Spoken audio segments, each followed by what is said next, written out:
Hello दोस्तों। स्वागत है आप सभी का डॉक्टर तमन्ना क्लासेस में। तो आइए पढ़ते हैं जनवरी 2024 के कुछ इंपॉर्टेंट करंट अफेयर्स। इसमें मैं आपको 70 क्वेश्चन के अराउंड क्वेश्चंस करवाऊंगा जो कि आपके कंप्लीट जनवरी करंट अफेयर से रिलेटेड हैं। और ये वीडियो आपकी हेल्पफुल रहने वाली है एसएससी के जो भी एग्जाम होते हैं, सीजीएल, सीपीओ, सीएचएसएल, ये बाकी सभी एग्जाम्स के लिए। तो चलिए स्टार्ट करते हैं। पहला क्वेश्चन है, एक्सरसाइज डेजर्ट साइक्लोन जो अभी भारत में आयोजित हुई है, भारत के राजस्थान में, तो ये भारत और किस देश के बीच आयोजित होती है? तो ये होती है भारत और यूएई के बीच, यूनाइटेड अरब अमीरात। सीधा सीधा आपसे पूछ लिया जाएगा कि भारत और कौन से देश के बीच है, तो ये है इंडिया और यूएई के बीच। जितनी भी मिलिट्री एक्सरसाइज होती है ना, ये ऑटोमेटिकली इंपॉर्टेंट हो जाती है एग्जाम्स परस्पेक्टिव से। अगला क्वेश्चन है, 16वें वित्त आयोग के अध्यक्ष कौन होंगे? जो भी फाइनेंस कमीशन कॉन्स्टिट्यूट किया जाएगा, 16th फाइनेंस कमीशन, इसके अध्यक्ष कौन होंगे? तो ये होंगे अरविंद पनगाड़िया। और इनको आप जानते ही हैं, ये वाइस चेयरमैन रह चुके नीति आयोग के। नीति आयोग जो कि क्या है, national institute for transforming India. इस वीडियो में हम थोड़े से रैपिडली क्वेश्चन कवर करेंगे क्योंकि डेली और वीकली करंट अफेयर तो आप करते ही हो, ताकि आपकी जल्दी से अच्छी रिवीजन हो जाए। ठीक है। अब देखो, फाइनेंस कमीशन की बात है ना, तो आपको आर्टिकल 280 भी पता होना चाहिए, आर्टिकल 280, अनुच्छेद 280। क्योंकि एग्जाम में ये भी सीधा सीधा पूछा जा सकता है कि फाइनेंस कमीशन संविधान के कौन से आर्टिकल में है। तो वहाँ आपको ऑप्शन मिल जाएंगे, आर्टिकल 280, 281, 82, 83, ऐसे करके। तो आंसर क्या है? आर्टिकल 280। इससे रिलेटेड है, फाइनेंस कमीशन से रिलेटेड। और फाइनेंस कमीशन यानी वित्त आयोग का काम क्या होता है? इसका काम होता है, जो भी टैक्स रेवेन्यू आएगा ना सरकार के पास, जैसे टैक्स से जो भी पैसा आ गया उसको डिस्ट्रीब्यूट करना between the union and the states. अगला क्वेश्चन है, हाल ही में किस देश ने एक्सपोसैट मिशन, किस किस देश ने एक्सपोसैट मिशन लॉन्च किया है? एक्सपोसैट मिशन की फुल फॉर्म क्या हुई? X-ray polarimeter satellite. तो जो भी इस तरह के मिशन होते हैं ना, जैसे कोई जुपिटर के लिए मिशन है, सन के लिए, मून के लिए, ये भी इंपॉर्टेंट हो जाते हैं। तो ये लॉन्च किसने किया है? इंडिया ने। और इंडिया में भी कौन करेगा? आप सब जानते ही हैं, इसरो। अगला क्वेश्चन है, भारत का पहला पनडुब्बी पर्यटन यानी इंडिया का पहला सबमरीन टूरिज्म किस राज्य में शुरू किया जाएगा? तो ये आप नाम से ही समझ गए हैं, पनडुब्बी पर्यटन में क्या ही होगा, जैसे सबमरीन से जो टूरिज्म है ना, उससे रिलेटेड, तो कहाँ पे होगा? गुजरात में। जाहिर सी बात है, किसी ना किसी कोस्टल स्टेट पे ही होगा। तो कहाँ पे है ये? गुजरात। अगला क्वेश्चन है, होन्शु आइलैंड, होन्शु द्वीप किस देश में स्थित है? तो ये किधर है? ये है जापान में। और इसके पीछे की न्यूज़ क्या थी? क्योंकि आपको रेफरेंस के लिए, ताकि आप लिंक करके याद कर सको, आपने देखा होगा कि ये जो द्वीप है ना, यहाँ पे अभी अर्थक्वेक आया था। बहुत ही, मतलब बहुत ज़्यादा अर्थक्वेक आए थे इसी द्वीप पे। और ये किस में आता है? रिंग्स ऑफ फायर रीजन में आता है। रिंग्स ऑफ फायर जो कि प्रशांत महासागर है ना, उसके देखना ऐसे बीच में जो रिंग्स ऑफ फायर रीजन है, मतलब रिंग्स ऑफ फायर रीजन वो रीजन है जहाँ पे बहुत ज़्यादा अर्थक्वेक आते हैं। अगला क्वेश्चन है, बुक्सा नेशनल पार्क, बुक्सा राष्ट्रीय उद्यान भारत के किस राज्य में स्थित है? तो ये कहाँ है? वेस्ट बंगाल में। नेशनल पार्क हुए, वाइल्ड लाइफ सेंचुरी हुई, ये अपने आप में इंपॉर्टेंट क्वेश्चन रहते हैं। और कुछ इंपॉर्टेंट डेज, जैसे कई एग्जाम में डेज पूछ ले जाते हैं कि जैसे प्रवासी भारतीय दिवस कब है, पराक्रम दिवस कब है, नेशनल वोटर्स डे कब है, ठीक है, या फिर आर्मी डे कब है, मार्टर्स डे कब है, ये सब भी मैंने इसमें कवर किए हैं जो कि जनवरी के हैं। वो सभी क्वेश्चन अभी आप आगे देखोगे। अगला क्वेश्चन है, कौन से राज्य ने साइबर क्राइम के जो डाटा है ना, उसके अकॉर्डिंग, मतलब उसमें टॉप किया है कि सबसे ज्यादा साइबर क्राइम किस राज्य में हुए? तो ये कहाँ हुए? तेलंगाना में। और ये डेटा रिलीज किसने किया? मिनिस्ट्री ऑफ होम अफेयर्स ने, गृह मंत्रालय ने। तो तेलंगाना इसमें नंबर 1 पे है। तो ये आपसे पूछा जा सकता है। और महाराष्ट्र, बिहार और उत्तर प्रदेश, ये सेकंड, थर्ड और फोर्थ रैंक पे रहे हैं इस साइबर क्राइम का जो भी मतलब डेटा है, इसके अकॉर्डिंग। अगला क्वेश्चन है, ये क्वेश्चन इंपॉर्टेंट है, पूछा जा सकता है, हट्टी समुदाय, हट्टी कम्युनिटी भारत के किस राज्य में पाई जाती है मेनली? तो ये पाई जाती है हिमाचल प्रदेश में। और इसके पीछे की न्यूज़ क्या थी? न्यूज़ ये है कि अभी हिमाचल प्रदेश सरकार ने एक नोटिफिकेशन जारी की, और उस नोटिफिकेशन से उन्होंने बताया कि जो हट्टी कम्युनिटी है ना, इनको हमने ट्राइबल स्टेटस का दर्जा दे दिया है। तो इसीलिए ये न्यूज़ में थी। और फिर बाद में क्या हुआ, उसके थोड़े टाइम बाद ही हिमाचल प्रदेश का जो हाई कोर्ट है, उन्होंने इस नोटिफिकेशन पे स्टे भी लगा दिया। तो आपको पता होना चाहिए कि ये जो कम्युनिटी है ना, हट्टी कम्युनिटी, कौन से राज्य में है? तो मेनली कहाँ है? हिमाचल प्रदेश। अगला क्वेश्चन है, लड़कियों के लिए देश का पहला सैनिक स्कूल कहाँ खोला गया? अब तक आपने देखा है कि सैनिक स्कूल हैं, बहुत सारे सैनिक स्कूल हैं, ऑलमोस्ट कई स्टेट्स में है ना, लड़कों के लिए। लेकिन अभी लड़कियों के लिए पहला सैनिक स्कूल खोला गया है। तो ये कहाँ पे खोला गया है? उत्तर प्रदेश में। जैसे आपने देखा होगा, सैनिक स्कूल होते हैं, मिलिट्री स्कूल है, राय स्कूल होते हैं, नवोदय स्कूल हैं, चार मतलब जैसे पॉपुलर स्कूल हैं। अगला क्वेश्चन है, हाल ही में किन्हें MS स्वामीनाथन पुरस्कार से सम्मानित किया गया है? तो ये अवार्ड किन को मिला है? ये मिला है प्रोफेसर BR कंबोज जी को। और ये कौन है? ये वाइस चांसलर हैं चौधरी चरण सिंह हरियाणा एग्रीकल्चर यूनिवर्सिटी के, जो कि हिसार के हरियाणा के हिसार में है। और MS स्वामीनाथन को आप सभी जानते हैं, इनको फादर ऑफ ग्रीन रेवोल्यूशन बोला जाता है। अब देखो यहाँ पे मैंने बोला है कि ये कौन है? ये वाइस चांसलर हैं। तो आप सभी बताइए कमेंट्स में कि जैसे जो भी यूनिवर्सिटी होती है ना, स्टेट यूनिवर्सिटी या सेंट्रल यूनिवर्सिटी, उनके चांसलर कौन होते हैं? जैसे वाइस चांसलर तो हैं, तो चांसलर कौन होंगे उनके? अगला क्वेश्चन है, volcano Mount Lewotobi Laki Laki, यानी ज्वालामुखी माउंट लेवोटोबी लाकी लाकी किस देश में स्थित है? तो ये कहाँ है? इंडोनेशिया में। न्यूज़ तो आपको फिर क्वेश्चन देख के समझ आ गई होगी कि अभी इस वोल्केनो में विस्फोट देखा गया है, तो इसीलिए ये न्यूज़ में था। अगला क्वेश्चन है, किस राज्य के आदि केकिर अदरक को जीआई टैग मिला है? जीआई टैग से रिलेटेड क्वेश्चन मैं आपको करवाता ही हूँ वीडियो में, क्योंकि पूछी जा सकती है कि ये जो है ना, मतलब जिसको भी जीआई टैग मिला है, ये कौन से राज्य की है? तो ये आदि केकिर जिंजर, ठीक है, जिसको हिंदी में क्या बोलते हैं? अदरक जिंजर को। तो ये कहाँ की है? अरुणाचल प्रदेश की। आप ऐसे याद कर सकते हो, ए फॉर आदि and A for Arunachal Pradesh. कुछ भी ट्रिक बना के आप याद कर लो। अगला क्वेश्चन है, मतलब इसी के अंदर मैंने ये भी आपको बताया है कि जैसे सुंदरबन हनी, सुंदरबन तो आप नाम से ही पता लग जाएगा, सुंदरबन डेल्टा है, सुंदरबन नेशनल पार्क है, कहाँ पे है? वेस्ट बंगाल में। तो ये सुंदरबन हनी, इसको भी जीआई टैग मिला है, ये कहाँ का है? वेस्ट बंगाल का। और ब्लैक ननिया राइस, ठीक है, ब्लैक ननिया चावल, तो ये कहाँ है? ये भी वेस्ट बंगाल के। और कड़ियाल साड़ी, ये भी कहाँ की है? वेस्ट बंगाल की। ये भी आप याद रख लो, आपसे पूछा जा सकता है कि कड़ियाल साड़ी कौन से राज्य की है? तो वेस्ट बंगाल की। ब्लैक ननिया राइस भी और सुंदरबन हनी भी। अगला क्वेश्चन है, भारत का पहला मल्टी स्पोर्ट बीच खेल कहाँ आयोजित किया जा रहा है? देखो नाम से ही पता लग रहा है, मल्टी स्पोर्ट बीच गेम्स, मतलब बीच पे ही होंगे ना। तो बीच कहाँ कहाँ है उसी के अकॉर्डिंग एक दो ऑप्शन तो आप ऐसे ही एलिमिनेट कर दोगे, लेकिन मैंने इसमें सारे ऑप्शन वही रखे हैं जहाँ पे मतलब सबके सब जो कोस्टल स्टेट हैं, जहाँ पे इन सभी में बीच हैं। तो ये कहाँ पे हो रहे हैं? पहले multi sport beach games Dadra and Nagar Haveli and Daman and Diu में। और इसका एम क्या है? कि लोगों को थोड़ा सा जागरूक किया जाए फिटनेस के बारे में, कि भाई थोड़ा सा एक्सरसाइज करो, थोड़ा गेम्स खेलो फिटनेस के लिए। और गेम्स को भी प्रमोट करना है, टू प्रमोट स्पोर्ट्स। कब से कब होंगे? 4 से लेके 11 जनवरी 2024 तक। ये डेट वेट को आपका कोई मतलब नहीं है, मेन आप याद रखो कहाँ हुए। आगे क्वेश्चन आएगा कि कौन से राज्य ने टॉप किया है, ये भी आपको पता होना चाहिए। National games, Khelo India games, ये सब आपको पता होना चाहिए। अगला क्वेश्चन है, which is the first state in the country to map accident hotspots, यानी जो भी दुर्घटना के हॉटस्पॉट है ना, कि यहाँ पे ज्यादातर मतलब दुर्घटनाएं होती है, एक्सीडेंट वगैरह होते हैं बाइक के, गाड़ियों के, तो उनको मैप कर दिया कि ये वाला रीजन है ना भाई, ये पर्टिकुलर रीजन, यहीं सबसे ज्यादा एक्सीडेंट होते हैं, तो वो है पंजाब। ऐसा मैपिंग करने वाला। अब उससे फायदा क्या होगा? आप बोलोगे कि मैप करने से क्या? उससे क्या होगा कि जैसे ही आप वहां से जा रहे हो ना, तो आपकी जैसे आपने अगर ऐप इंस्टॉल कर रखी है, ये देखो ये एक ऐप है मैपल ऐप, इसके ऊपर ये सारे के सारे एक्सीडेंट वाले हॉटस्पॉट मार्क हैं। तो अगर आपने ऐप इंस्टॉल कर रखी है ना और आप वहां से जा रहे हो, तो आपको एक ऐसे अलर्ट आ जाएगा, बीप साउंड आएगी कि अभी यहाँ पे मतलब दुर्घटना संभावित क्षेत्र है, तो गाड़ी थोड़ी धीरे चलाओ या फिर अलर्ट हो जाओ, ऐसे करके। और ये ऐप किसने बनाई है? ये ऐप बनाई है मैप माई इंडिया कंपनी ने। अगला क्वेश्चन है, Chinnar wild life sanctuary, Chinnar वन्यजीव अभयारण्य भारत के किस राज्य में स्थित है? तो ये किधर है? केरला में।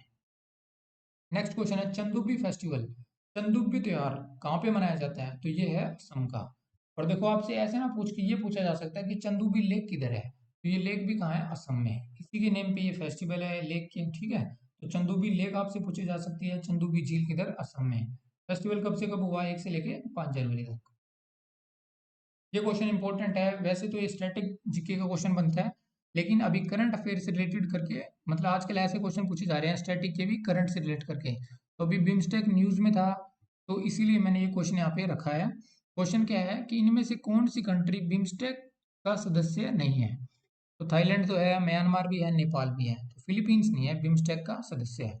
न्यूज आपको बता देता हूँ, बिम्स्टेक की फुल फॉर्म भी आपको पता होनी चाहिए, हेडक्वार्टर भी पता होना चाहिए। फुल फॉर्म क्या है बिम्स्टेक की? Bay of Bengal initiative for multi sectoral technical and economic cooperation. तो बे ऑफ बंगाल है ना, बंगाल की खाड़ी, उसके जैसे ये बंगाल की खाड़ी है ऐसे इधर, तो इसके चारों तरफ वाला जो एरिया है ना बंगाल की खाड़ी, आपने देखी होगी मैप में, वो उसके आसपास की जो कंट्रीज हैं, तो वो ही सारी की सारी बिम्स्टेक में है। हेडक्वार्टर कहाँ है? ढाका में, बांग्लादेश की कैपिटल है ढाका में। मेंबर कौन कौन है? India, Bangladesh, Bhutan, Myanmar, Nepal, Sri Lanka and Thailand. Pakistan इसका मेंबर है क्या? नहीं है। न्यूज़ क्या थी? न्यूज़ ये है इंदिरा मानी पांडे, जो कि एक सीनियर डिप्लोमेट है इंडिया के, इन्होंने अभी इनको रोल दिया गया है सेक्रेटरी जनरल ऑफ बिम्स्टेक का, तो इसीलिए बिम्स्टेक अभी न्यूज़ में है।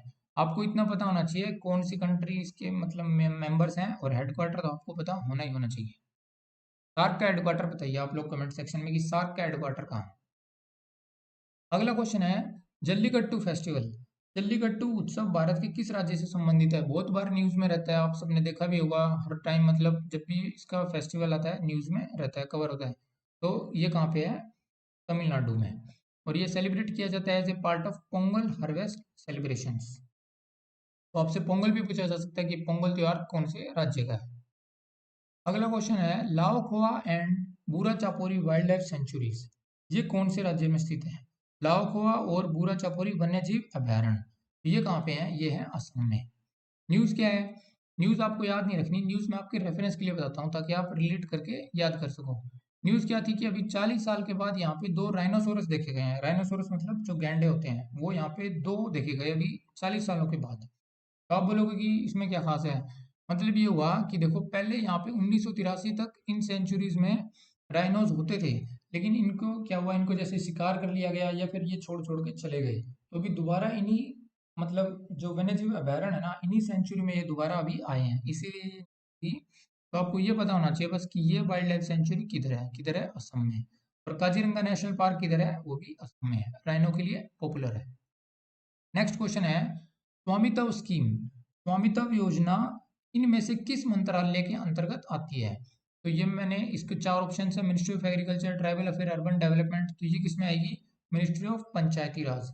अगर आपको इसकी फुल फॉर्म पता है ना स्वामित्व की, तो आपको आइडिया लग जाएगा कि ये पंचायती राज के अंडर आती है। फुल फॉर्म क्या है? फुल फॉर्म है स्वामित्व की survey of villages and mapping with improvise technology in village areas. तो देखो विलेज से रिलेटेड है, तो कौन देखेगा? पंचायती राज। और इसका एम क्या है? जो स्वामित्व स्कीम लॉन्च किया है ना, जैसे कुछ एम के लिए तो लॉन्च की होगी, एम क्या है कि जो भी लोग हैं ना उनको डिजिटल ओनरशिप दे दी जाए उनके रिकॉर्ड्स की। जैसे पहले तो आपने देखा होगा कि जमीन के ऐसे होते थे नॉर्मल रिकॉर्ड्स, है ना, जैसे फाइलों में। अभी आजकल हर जगह ई ऑफिस और ये सब चल रहा है, तो डिजिटल आपके पास रिकॉर्ड हो जाएंगे कि ये जमीन इसकी, ये जमीन इसकी, ऐसे करके। तो इससे फायदा क्या होगा? एक तो क्या होगा कि रिड्यूस हो जाएंगे जो भी मतलब ये प्रॉपर्टी से रिलेटेड डिस्प्यूट्स है ना, ये कम हो जाएंगे, एकदम लड़ाइयाँ नहीं होगी, जैसे कितनी तो लड़ाइयाँ जमीन से रिलेटेड, कितनी लड़ाइयाँ, कितने केसेस है, तो ये सब भी कम हो जाएंगे, कोर्ट्स पे बर्डन भी कम हो जाएगा। अगला क्वेश्चन है किस देश ने अगले 10 वर्षों में भारत को 10,000 मेगावाट बिजली देने के लिए समझौते पर हस्ताक्षर किए हैं? यानी कि तो ये किसने किया है? नेपाल ने। नेपाल ने बोला है कि भाई हम 10,000 मेगावाट इलेक्ट्रिसिटी इंडिया को एक्सपोर्ट कर देंगे आने वाले 10 सालों में। ये कि अभी ये समझौता कब हुआ? जब हमारे एक्सटर्नल अफेयर जो मिनिस्टर ने एस जयशंकर ये नेपाल की यात्रा पे थे, तो ये एग्रीमेंट जब साइन हुआ है। ये क्वेश्चन बहुत ही इंपॉर्टेंट क्वेश्चन है। 8 degree channel, 9 degree channel, 10 degree channel कितनी बार एग्जाम में पूछा गया है? ये देखो, ये मैंने लिख भी रखा है, ये सीडीएस जी के प्रीवियस ईयर एग्जाम में पूछा गया है। तो ये क्वेश्चन पूछा जा सकता है आगे भी एग्जाम्स में। क्वेश्चन क्या है? 8 डिग्री चैनल निम्नलिखित में से किन्हें अलग करता है? इंडिया को श्रीलंका से अलग करता है क्या? अंडमान को निकोबार आइलैंड से करता है क्या? इंदिरा पॉइंट को इंडोनेशिया से करता है क्या? तो ये एज इट इज ऑप्शन मैंने कवर रखे हैं आपके लिए। ये सीडीएस का जीके का प्रीवियस ईयर एग्जाम का क्वेश्चन है। तो इसका आंसर क्या है? लक्षद्वीप को अलग करता है ये मालदीव से 8 डिग्री चैनल। और लक्षद्वीप तो अभी न्यूज में था ही, मालदीव और ये सब न्यूज में था ही, आपने देखा होगा। ठीक है। और देखो, तो ये मैंने यहाँ पे लिख ही रखा है कि अगर देखो कई बार आपको क्या है, लक्षद्वीप और मालदीव साथ में नहीं मिलेंगे। आपको ऐसा ऑप्शन मिल जाएगा कि 8 डिग्री चैनल सेपरेट करता है मिनिकोय को मालदीव से। तो मिनिकोय जो लक्षद्वीप का ही मतलब स्पेसिफिक आइलैंड दे दिया इन्होंने मिनिकोय, कि मिनिकोय को मालदीव से, आपको ये भी ऑप्शन मिल सकता है, तो आपको ऐसे भी याद रखना है। और 9 डिग्री चैनल भी पता होना चाहिए और 10 डिग्री चैनल भी पता होना चाहिए। 9 डिग्री किसको अलग करता है? ये मिनिकोय को मेन लक्षद्वीप से अलग करता है। मैंने आपको बताया ना कि मिनिकोय लक्षद्वीप का ही एक आइलैंड है, तो ये मेन लक्षद्वीप से मिनिकोय को अलग कौन करता है? 9 डिग्री। और 10 डिग्री फिर इस साइड है। ये कहाँ, ये किसको अलग करता है? अंडमान आइलैंड को निकोबार आइलैंड से। तीनों के तीनों आपको पता होनी चाहिए। और ये न्यूज़ अभी आपने देखी होगी कि हमारे प्राइम मिनिस्टर ने अभी हाल ही में लक्षद्वीप का दौरा किया था, और मालदीव से मतलब कितना सारे टूरिज्म शिफ्ट ही हो गया लक्षद्वीप की तरफ ही, तो ये अच्छी बात है। अगला क्वेश्चन है रिज्जुपेव टेक्नोलॉजी। रिज्जुपेव तकनीक का इस्तेमाल निम्नलिखित में से किसके लिए किया जाता है? तो क्या ये समुद्री जो सी वाटर है ना उसको फिल्टर करने के लिए, उसको पीने योग्य पानी बनाने के लिए ये टेक्नोलॉजी यूज होती है, या फिर डेडली वायरस को मारने के लिए, रोबोट्स बनाने के लिए, या फिर कंस्ट्रक्शन ऑफ रोड्स। तो ये रोडों को बनाने के लिए, सड़क बनाने के लिए ये टेक्नोलॉजी यूज होती है, रिजुपेव टेक्नोलॉजी।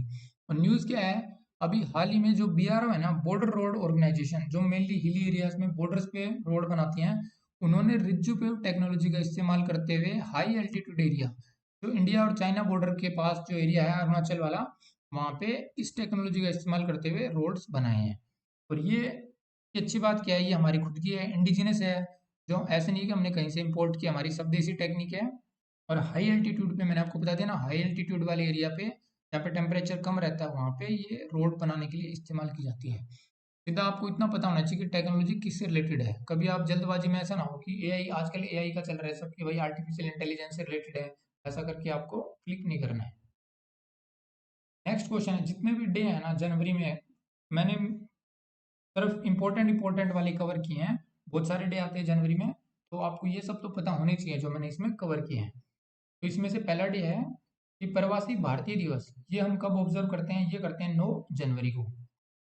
9 जनवरी को ही क्यों करते हैं, क्योंकि 9 जनवरी को साउथ अफ्रीका से महात्मा गांधी जी वापस आए थे इंडिया में 9 जनवरी 1915 को। और प्रवासी भारतीय दिवस को हम एनआरई डे भी बोलते हैं, नॉन रेजिडेंट इंडियन डे।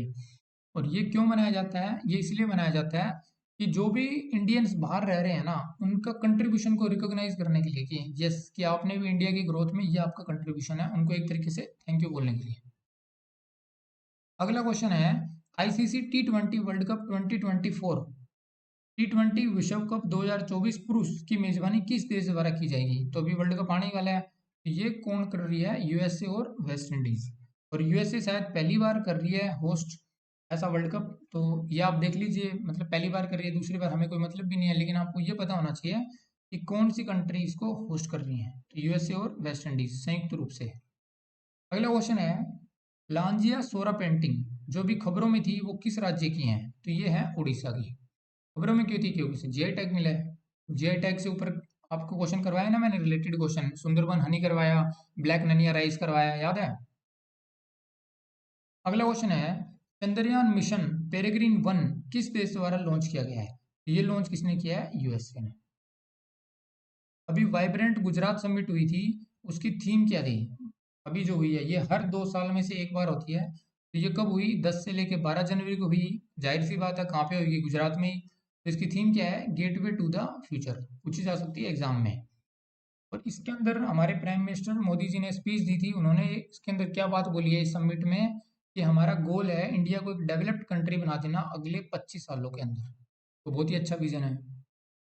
अगला क्वेश्चन है, वर्ल्ड हिंदी डे यानी कि विश्व हिंदी दिवस हर वर्ष कब मनाया जाता है, तो ये हम मनाते हैं हर बार 10 जनवरी को। 9 जनवरी को प्रवासी भारतीय दिवस, 10 जनवरी को हिंदी दिवस। और ये वर्ल्ड हिंदी डे है, याद रखना, ऐसा नहीं है कि नेशनल, वर्ल्ड का है। अगला क्वेश्चन है, 4 स्टार्स ऑफ डेस्टिनी इस पुस्तक के लेखक कौन है, तो ये है जनरल मनोज मुकुंद नरावणे। और ये फॉर्मर चीफ रह चुके army staff of Indian army में। ठीक है, former chief of army staff रह चुके किसके, इंडियन आर्मी के। अगला क्वेश्चन है, इंटरनेशनल पर्पल फेस्टिवल, अंतर्राष्ट्रीय पर्पल महोत्सव 2024 किस राज्य में मनाया गया है, तो ये मनाया गया है गोवा में। और इसका उद्देश्य क्या है, इसका उद्देश्य है जो भी मतलब पर्सन विद डिसेबिलिटीज हैं, जो भी दिव्यांग व्यक्ति हैं, उनके टैलेंट को एनकरेज करना। और एंथम सॉन्ग भी आपको पता होना चाहिए कि इस फेस्टिवल का, देखो जहाँ भी पर्पल वर्ड दिखेगा ना, वो मतलब दिव्यांग व्यक्तियों से रिलेट करके ऐसे बोला जाता है। तो अभी आपको इसका एंथम सॉन्ग भी पता होना चाहिए, आपसे पूछा जा सकता है कि एंथम सॉन्ग क्या था, तो ये था धूमल। अगला क्वेश्चन है, एक्सरसाइज सी ड्रैगन, देखो एक्सरसाइज मैंने ऊपर भी करवाई है, एक दो क्वेश्चन और भी आएंगे एक्सरसाइज से रिलेटेड, जो भी मिलिट्री एक्सरसाइज है। तो क्वेश्चन क्या है आपकी बार की, एक्सरसाइज सी ड्रैगन 2024 जो एक्सरसाइज थी, इसमें कौन सा देश भागीदार नहीं रहा, तो इंडिया इसमें मेंबर था, पार्टिसिपेंट था, जापान भी था, यूएसए भी था, आंसर क्या है, रशिया। तो होस्ट इस एक्सरसाइज का किसने किया है, होस्ट कंट्री कौन सी थी, यूएसए। और किस किसने इसमें पार्टिसिपेट किया, देखो एक्सरसाइज सी ड्रैगन किस किसने पार्टिसिपेट किया, India, Japan, USA, South Korea और Australia. Question very very important, पूछा जा सकता है, ज्योग्राफी से भी बनता है क्वेश्चन और वैसे करंट अफेयर में भी। कृष्णा राजा सागर डैम कृष्णाराज सागर बांध किस राज्य में स्थित है? किधर है? कर्नाटका में। देखो क्वेश्चन या तो ऐसा पूछ लिया जाएगा कि ये डैम किस राज्य में है, या फिर ऐसा पूछ लिया जाएगा कि ये कृष्णाराज सागर जो डैम है ना, ये कौन सी नदी पे है। तो आप ये भी आपको पता होना चाहिए किस पे है, कावेरी पे। और न्यूज़ क्या है, अभी कर्नाटका हाई कोर्ट ने इस डैम के आसपास 20 किलोमीटर के एरिया में माइनिंग और क्वेरिंग एक्टिविटी को बैन कर दिया है। मतलब क्या हुआ, खनन और उत्खनन जो भी गतिविधियां उन पे प्रतिबंध लगा दिया है। क्यों? क्योंकि इससे डैम के ऊपर इम्पैक्ट हो रहा है, डैम की लाइफ पे। अगला क्वेश्चन है, किस राज्य ने देश की पहली 100% इलेक्ट्रिक बाइक टैक्सी सेवा शुरू की है? तो ये की है असम ने स्टार्ट। देखो आपने देखा है कि टैक्सी तो चलती है, लेकिन बाइक टैक्सी है ये कि बाइक के ऊपर एक आपका मतलब ड्राइवर होगा पीछे बैठने के लिए, जैसे आप जा सकते हो। तो ये क्या है, 100% इलेक्ट्रिक है, असम ने स्टार्ट किया है, बहुत ही अच्छा स्टेप है। और इस सर्विस का नाम क्या है? वायु। ये भी आपसे पूछा जा सकता है कि वायु क्या है, तो ये 100% इलेक्ट्रिक बाइक टैक्सी सर्विस है। अभी न्यूज में था ये क्वेश्चन, मतलब ये जो चक्रवात आया है, उष्ण कटिबंधीय चक्रवात जिसका नाम क्या है? अल्वारो, ट्रॉपिकल साइक्लोन अल्वारो, हाल ही में किस देश से टकराया है? ये टकराया है मेडागास्कर से। नेक्स्ट क्वेश्चन है, AI ODC programme, AI ODC programme किस कंपनी द्वारा लॉन्च किया गया है? तो ये बहुत ही तगड़ा प्रोग्राम है, डिटेल से आप अगर पढ़ोगे तो आपको पता लगेगा कि क्या मतलब इस प्रोग्राम की इंपॉर्टेंस है। लॉन्च किसने किया है? माइक्रोसॉफ्ट ने। अब देखो एम क्या है, इसका उद्देश्य है कि 1 लाख डेवलपर तैयार करने हैं इंडिया के अंदर, किस किस फील्ड में? लेटेस्ट एआई टेक्नोलॉजी और टूल से रिलेटेड। अभी एआई टेक्नोलॉजी इतनी न्यूज़ में है कि आपने देखा चैट जीपीटी, ये वो, मतलब आपको सब आना चाहिए आर्टिफिशियल इंटेलिजेंस से रिलेटेड। तो ये प्रोग्राम लॉन्च किया है माइक्रोसॉफ्ट ने, ताकि 1 लाख डेवलपर इंडिया के अंदर ही हम तैयार कर सकें, जो एआई टेक्नोलॉजी को बेहतरीन से समझते हो, इसके अंदर बढ़िया मतलब डेवलप कर सकें सॉफ्टवेयर या इससे रिलेटेड चीज़ें हैं कुछ प्रोग्राम्स। अगला क्वेश्चन है, नेशनल यूथ डे, राष्ट्रीय युवा दिवस हर वर्ष कब ऑब्जर्व करते हैं? तो यह मनाते हैं 12 जनवरी को। और 12 जनवरी को किन की मतलब क्यों मनाया जाता है? हर साल स्वामी विवेकानंद जी की बर्थ एनिवर्सरी पे हम ऑब्जर्व करते हैं।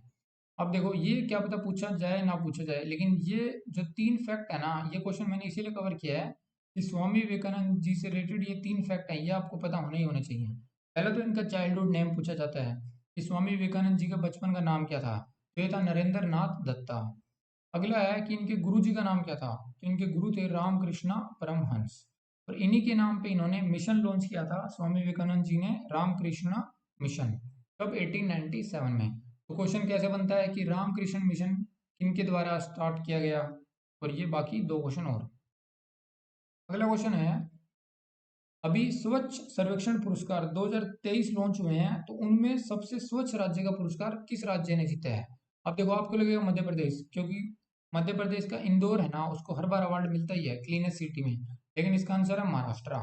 तो ये आप अच्छे से याद रख लो, कोई कंफ्यूजन ना होता कि क्लीनेस्ट स्टेट इन द स्वच्छ सर्वेक्षण अवार्ड 2023 किसको दिया गया? महाराष्ट्र को। सेकंड रैंक पे रहा है मध्य प्रदेश। लेकिन जो क्लीनेस्ट सिटी अवार्ड है ना, हर बार इंदौर जीतता ही आ रहा, आपने देखा कई सालों से, लेकिन अब की बार सूरत और इंदौर दोनों एक साथ फर्स्ट रैंक पे हैं। ये भी आपको पता होना चाहिए। अगला क्वेश्चन है, भारतीय संविधान का कौन सा अनुच्छेद मानव तस्करी के निषेध से संबंधित है? यानी कौन सा आर्टिकल डील करता है प्रोहिबिशन ऑफ ह्यूमन ट्रैफिकिंग से? तो ये है आर्टिकल 23। न्यूज़ क्या थी, अभी national human trafficking awareness day observe किया गया 11 जनवरी को। आर्टिकल 23, 21, 22 ये सारे फंडामेंटल राइट आपको रटे हुए होने चाहिए एकदम, मतलब बढ़िया समझ के साथ क्वेश्चन इनसे भी बनता है। अगला क्वेश्चन है, longest sea bridge of India जिसका नाम क्या है? अटल सेतु। भारत का सबसे लंबा समुद्री पुल जिसका नाम है अटल सेतु, भारत के किस राज्य में स्थित है? तो यह है महाराष्ट्र में। अभी इसका इनोग्रेशन किया हमारे प्राइम मिनिस्टर ने 12 जनवरी 2024 को। इसकी लंबाई कितनी है? 21.8 किलोमीटर। साउथ मुंबई को नवी मुंबई से जोड़ता है, और जब पहले साउथ मुंबई से नवी मुंबई जाने में जहाँ 2 घंटे लगा करते थे, अभी इस पुल के बनने के बाद 15 से 20 मिनट का ही टाइम लगेगा। तो बहुत ही अच्छा स्टेप है। तो तगड़े तरीके से आपने देखा होगा, पुल हुए, हाईवे हुए, ये सब पे जोरों से काम चल रहा है। अगला क्वेश्चन है, किस संगठन ने, किस ऑर्गेनाइजेशन ने उग्राम नामक की स्वदेशी असोल्ट राइफल डेवलप की है? ये बनाई है किसने? डीआरडीओ ने। अब आपसे ये भी पूछा जा सकता है कि उग्राम क्या है, जो भी न्यूज़ में है। तो उग्राम एक असोल्ट राइफल है। आपको ऑप्शन मिल जाएंगे कि ये एक सैटेलाइट है क्या, है ना, या फिर कोई एयर टू एयर मिसाइल है, या फिर एंटी टैंक मिसाइल है, या कोई कोई इलेक्शन कमीशन ऑफ इंडिया की तरफ से कोई नई वेबसाइट है, कुछ नई ऐप है ऐसा कुछ करके, क्योंकि अभी इलेक्शंस होने हैं, लेकिन आपको पता होना चाहिए ग्राम एक असोल्ट राइफल है। ये क्वेश्चन भी इंपॉर्टेंट है, पूछा जा सकता है कि हेनले पासपोर्ट इंडेक्स 2024 के अनुसार भारतीय पासपोर्ट की रैंक क्या है। तो हमारी पासपोर्ट की रैंक रही है 80। इसका मतलब क्या हुआ, इसका मतलब ये है, ये जो इंडेक्स है ना, ये बताता है कि कौन सी कंट्री का पासपोर्ट कितना पावरफुल है। तो हमारी 80 रैंक है, इसका मतलब ये है कि हम इंडियंस 62 कंट्री में वीज़ा फ्री ट्रैवल कर सकते हैं।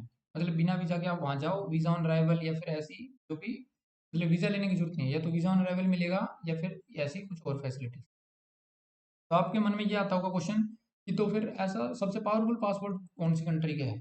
पूरे वर्ल्ड में सबसे ज़्यादा पावरफुल पासपोर्ट 2024 के लिए जिनको दिया है, ये France, Germany, Italy, Japan, Singapore और स्पेन, इनको एक साथ। इनके नागरिक 194 कंट्रीज में जा सकते हैं विदाउट वीज़ा। इनका पासपोर्ट है सबसे ज़्यादा पावरफुल। हमें हमारा पासपोर्ट की रैंक पता होनी चाहिए कितनी है, 80। अगला क्वेश्चन है, अभी national road safety week 2024 observe किया गया। आपको पता है हर साल जनवरी में ऑब्जर्व करते हैं। इसकी थीम क्या थी? इसकी थीम है become a road safety hero. और हर साल 11 से लेके 17 जनवरी को ऑब्जर्व किया जाता है, लोगों को अवेयर किया जाता है कि हेलमेट लगाइए, रूल्स फॉलो कीजिए, ताकि ये सब मतलब बढ़िया से रहे, सड़क सड़क दुर्घटनाएं कम से कम हो। और जैसे मैंने आपको ऊपर भी एक क्वेश्चन कवर करवाया है ना, कि वो एक्सीडेंट हॉटस्पॉट मार्क करने वाला पहला स्टेट कौन सा है? पंजाब। अगला क्वेश्चन है, एक्सरसाइज सहयोग काइजिन 2024 भारत और किस देश के बीच आयोजित की गई? जितनी भी एक्सरसाइज है, फिर दोबारा बता रहा हूँ, इंपॉर्टेंट है डिफेंस वाले पेपर के लिए, सीडीएस के लिए, एनडीए के लिए, डिफेंस रिलेटेड हर एग्जाम के लिए, सीपीओ का एग्जाम होता है, और ये असिस्टेंट कमांडेंट का जो भी एग्जाम होता है सीएपीएफ के लिए। एक्सरसाइज सहयोग काइजिन किस किस के बीच होती है? भारत और जापान के बीच। कहाँ पे हुई है? ये चेन्नई में हुई है। और एम, इसका एम भी आपको पता होना चाहिए। एम क्या है? समुद्री डकैती से निपटने के लिए दोनों देशों के बीच सहयोग स्थापित करना। अभी समुद्री डकैती बहुत चल रही थी, आपने देखा है। टू, ये मैंने लिख रखा है इसको कि टू कॉम्बैट द पायरेसी। अब जैसे देखो वो रेड सी वाला एरिया, वहाँ पे कितना हाउथी रेबल्स ने वहाँ पे मिसाइल लॉन्च कर रहे थे और शिप के ऊपर अटैक किया जा रहा था। तो इसीलिए ये सारी एक्सरसाइज अभी न्यूज़ में है। अगला क्वेश्चन है, यूपीएससी के सदस्यों का कार्यकाल कितना होता है? ये होता है 6 साल, और until the age of 65 years. या तो 6 साल या फिर जब तक वो 65 साल के ना हो जाएं। ये पूछा जा सकता है। भी आपको वहाँ कंफ्यूज हो जाओगे एग्जाम में कि अगर नहीं पढ़ रखा तो कि 62 साल है क्या, 58 है क्या, क्योंकि स्टेट और सेंटर में तो ये होती है रिटायरमेंट एज 58 62 ना, 58 60, 58 62 नहीं, 58 60। तो ये आपको पता होना चाहिए कि इनका कार्यकाल है 6 साल या फिर until the age of 65 years. News क्या थी? अभी शीलवर्धन सिंह को अपॉइंट किया गया है एक member, as a member of UPSC, Union Public Service Commission. UPSC से रिलेटेड आपको ये बातें और पता होना चाहिए, ये कई बार पूछा जाता है एग्जाम में, पूछा भी जा सकता है कि यूपीएससी कौन सी बॉडी है। आपको मिल जाएगा कि स्टैट्यूटरी बॉडी है या एग्जीक्यूटिव बॉडी है। तो ये कॉन्स्टिट्यूशनल बॉडी है, संवैधानिक बॉडी है। कॉन्स्टिट्यूशनल बॉडी समझ गए ना, मतलब जो भी जिनका जिक्र संविधान में है। तो संविधान में इसका जिक्र है यूपीएससी का आर्टिकल 315 से लेकर 323 के बीच। और किस पार्ट में? भाग 14 में। ये भी पूछा जा सकता है कि यूपीएससी, देखो यहाँ पे 3 4 क्वेश्चन बनते हैं कि यूपीएससी कौन से भाग में कवर है। वहां पे मिल जाएगा भाग 11, भाग 12, भाग 13, भाग 14। इसमें है पार्ट 14 में। और आर्टिकल भी पूछा जा सकता है। प्रेजेंट चेयरमैन कौन है? Doctor Manoj Soni. Next question है, कार्बी यूथ फेस्टिवल, कार्बी युवा महोत्सव भारत के किस राज्य में आयोजित किया जाता है? तो ये कहाँ पे होता है? असम में। ऊपर आपको एक और क्वेश्चन मैंने कवर करवाया था असम से रिलेटेड, याद है ना? 100% इलेक्ट्रिक बाइक टैक्सी, जिसका नाम क्या था? बायू, वो भी कहाँ लॉन्च हुई? असम में।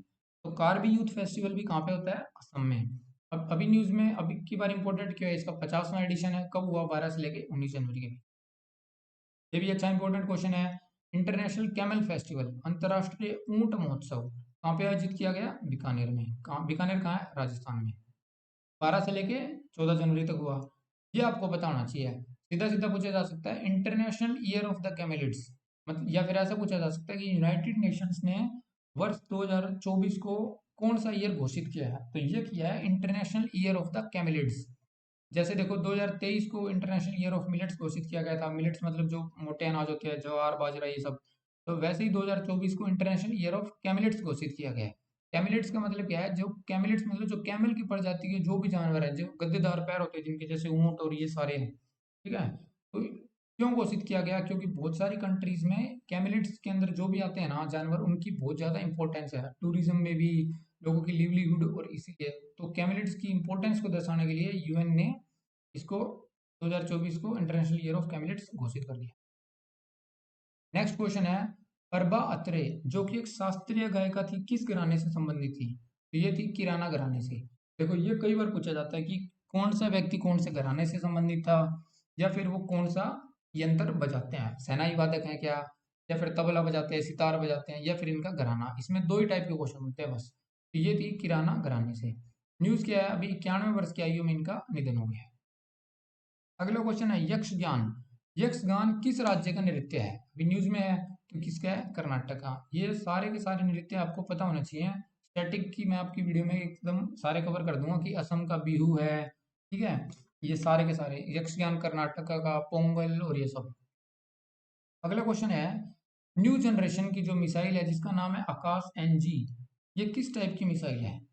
सरफेस टू सरफेस मारती है क्या? ये एयर टू एयर मिसाइल है, सरफेस टू एयर है, या फिर एयर टू सरफेस? तो ये है सरफेस टू एयर मिसाइल। अब देखो नाम से ही पता लग रहा है, आकाश मतलब आकाश में जाएगी। कहाँ से जाएगी? सरफेस से, जमीन से जाएगी, तो सरफेस टू एयर मिसाइल है। और ये मैंने लिख रखा है कि जो आकाश मिसाइल सिस्टम है इसको डेवलप किया गया है हमारे आईजीएमडीपी जो प्रोग्राम चल रहा है, integrated guided missile development programme के। नेक्स्ट क्वेश्चन है, वर्ष 2023 के लिए किस हवाई अड्डे को पूरे वर्ल्ड के सबसे सर्वश्रेष्ठ हवाई अड्डे का पुरस्कार दिया गया है? तो ये मिला है चांगी एयरपोर्ट को, जो कहाँ है? सिंगापुर में। ज़्यादा इंपॉर्टेंट नहीं है, रेफरेंस के लिए आप बस याद रख लो कि चांगी एयरपोर्ट की तरह सिंगापुर में इसको वर्ल्ड का बेस्ट एयरपोर्ट अवार्ड मिला है। धनु चतरा फेस्टिवल। धनु चतरा फेस्टिवल भारत के किस राज्य में स्थित है, मतलब किस राज्य से संबंधित है? तो ये संबंधित है उड़ीसा से। ठीक है, ये पूछा जा सकता है कि धनु यात्रा फेस्टिवल कहाँ पे ऑर्गेनाइज होता है, कौन से राज्य से संबंधित है? तो है उड़ीसा से रिलेटेड। 15 से लेकर 25 जनवरी को अभी सेलिब्रेट किया गया। और ये किन से रिलेटेड है? ये जो उत्सव है ना, धनु यात्रा उत्सव, ये भगवान श्री कृष्णा से संबंधित है। इसमें श्री कृष्णा जो भगवान है, इनकी बर्थ से लेके इनके किंग सेरेमनी तक की स्टोरी की मतलब बात की जाती है, ऐसे झांकी टाइप। अगला क्वेश्चन है आर्मी डे। सेना दिवस हर वर्ष कब मनाया जाता है? तो ये हम हर वर्ष मनाते हैं 15 जनवरी को।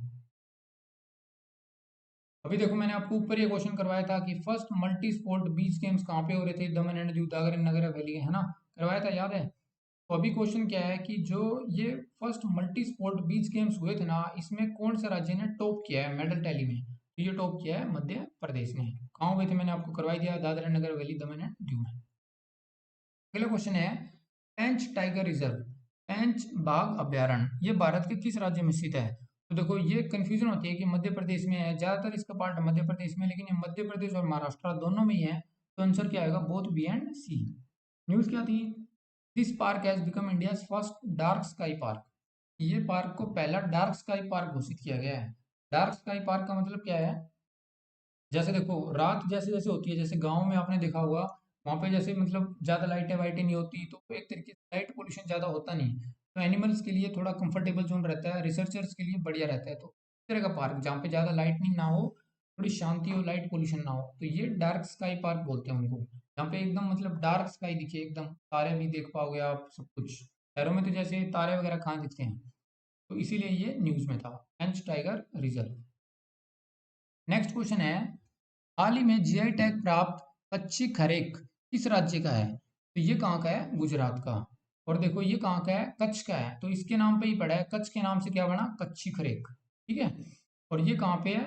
ये है क्या? आपको आप पूछोगे कि खरेक क्या है, तो ये है इंडिजिनस डेट्स, यानी खजूर। ये खजूर है बहुत ही पॉपुलर, इनको जीआई टैग मिला है।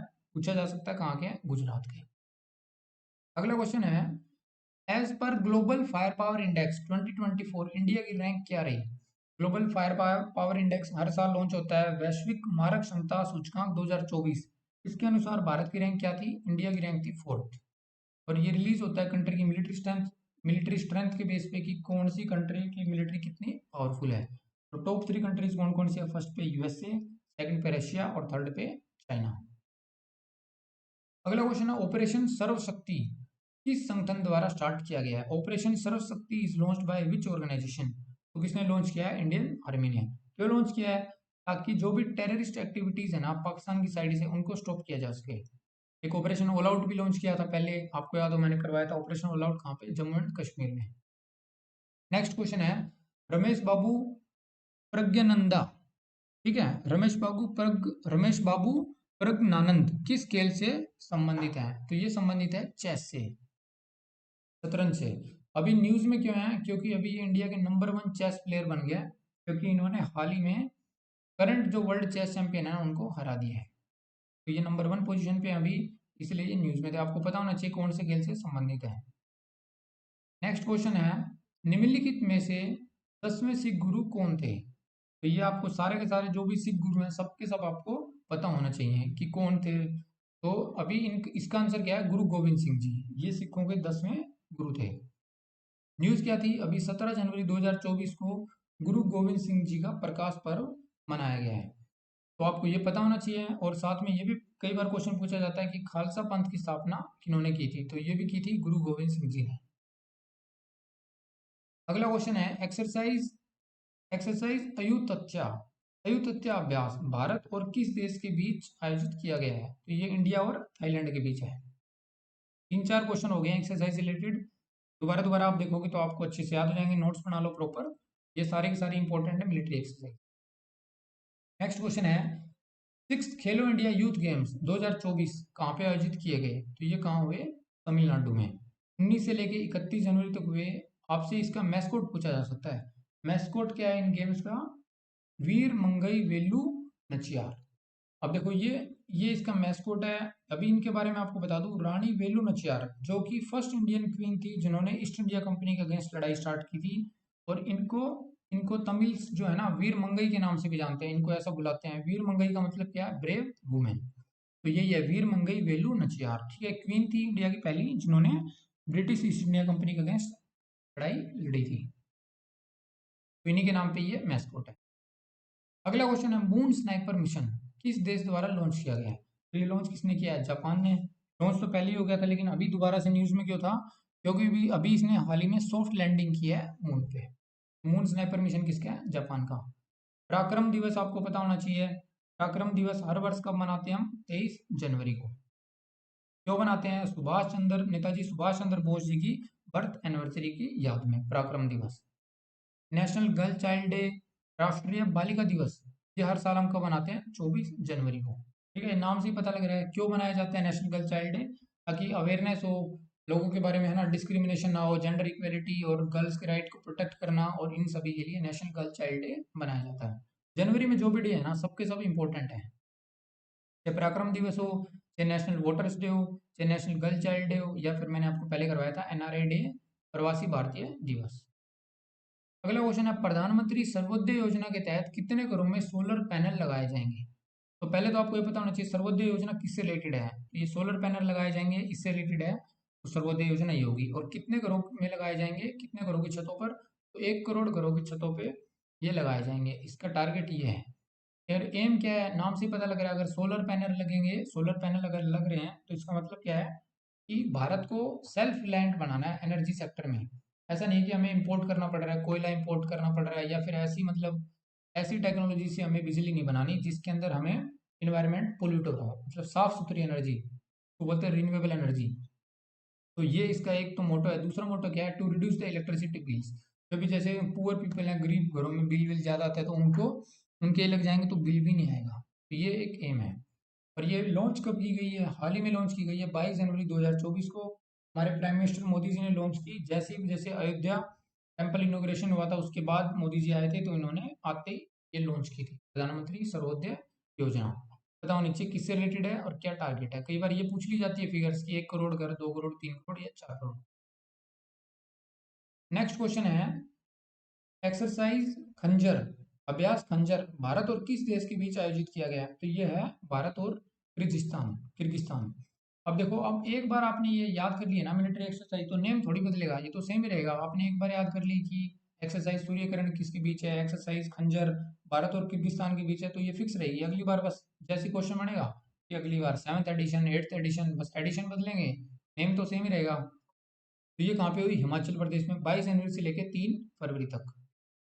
ये देखो, ये मैंने आपको ऊपर बोल रहा था ना नेशनल वोटर्स डे भी पता होना चाहिए और इसकी थीम पता होनी चाहिए। अभी इलेक्शन का टाइम है तो क्वेश्चन पूछा जा सकता है। क्वेश्चन क्या है, नेशनल वोटर्स डे 2024 की थीम क्या है? तो इसकी थीम है nothing like voting, I vote for sure. सबको वोट देने चाहिए जिन जिनके जो भी मतलब एलिजिबल है 18 से ऊपर वाले। तो ये इसकी थीम आपको याद रख लो, nothing like voting, I vote for sure. और नेशनल वोटर्स डे कब बनाया जाता है? हर साल 25 जनवरी को। 25 जनवरी को ही क्यों बनाते हैं? क्योंकि इलेक्शन कमीशन की स्थापना हुई थी। इलेक्शन कमीशन से बनाया गया था 25 जनवरी को ही 1950 में। ठीक है, यहाँ लिख रखा है।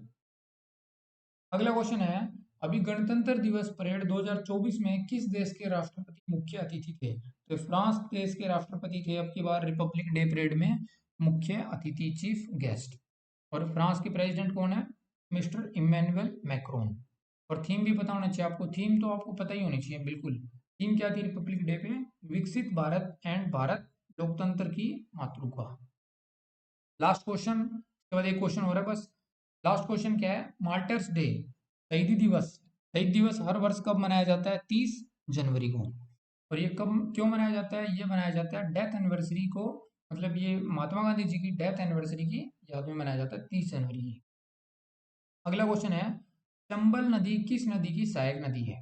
तो ये है यमुना की, यमुना की सहायक नदी है। तो आपको लगेगा ज्योग्राफी का क्वेश्चन है, करंट अफेयर में कैसे करंट अफेयर में तो वैसे कुछ भी आ सकते हैं ना, ज्योग्राफी, पॉलिटी या कोई भी क्वेश्चन। वैसे मतलब स्टैटिक ज्योग्राफी का क्वेश्चन है लेकिन करंट अफेयर से रिलेटेड है। तो ये यमुना की एक ट्रिब्यूटरी है, यमुना की सहायक नदी है। न्यूज़ क्या है, अभी हाल ही में एक एग्रीमेंट साइन हुआ है मध्य प्रदेश और राजस्थान के बीच, इसलिए पर किसलिए? परबाती काली सिंध और चंबल लिंक प्रोजेक्ट नाम से ये एक प्रोजेक्ट इन दोनों कंट्री मतलब इन दोनों स्टेट के बीच में एग्रीमेंट साइन हुआ है इस प्रोजेक्ट के नाम से, परबाती काली सिंध। ये दोनों की दोनों क्या है? ये चंबल नदी की सहायक नदी है, परबाती और काली सिंध। तो ये भी पूछा जा सकता है कि चंबल की सहायक नदियां कौन कौन सी हैं, लेकिन ये ज्यादा इंपॉर्टेंट क्वेश्चन है कि चंबल नदी न्यूज में है, तो चंबल कौन से स्टेट में आती है, और दूसरा चंबल किसकी ट्रिब्यूटरी है? तो यमुना की। इसी के साथ मैंने आपको पूरे जनवरी के मोस्ट इंपॉर्टेंट तो मेरे को लगे क्वेश्चंस कवर करवा दिए। अगर आपको कंटेंट अच्छा लगा तो आप सब्सक्राइब कर सकते हैं हमारे चैनल को। And thank you for watching. आप हमें फॉलो कर सकते हैं हमारी वेबसाइट gkcomplete.com पर। Thank you for watching.